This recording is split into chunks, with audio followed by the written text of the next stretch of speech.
பெற்றோர்களுக்கான விளையாட்டு போட்டியில் பரிசு பெற்றவர்களுக்கு பரிசுகளை வழங்குமாறு ஊராட்சி மன்ற தலைவர் அவர்களை அன்புடன் அழைக்கின்றோம்.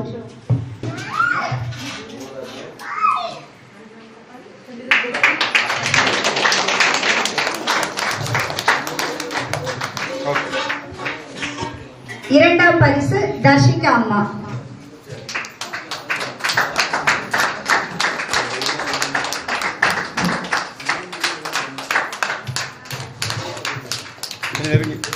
மூன்றாம் பரிசு தன்யாஸ்ரீ அம்மா.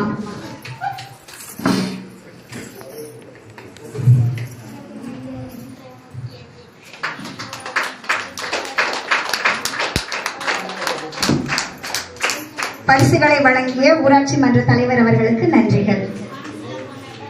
தன்னார்வலர்களுக்கு ஊக்க பரிசினை வழங்குமாறு குன்னமலையின் உதவி பங்கு தந்தை அவர்களை அன்புடன் அழைக்கின்றோம்.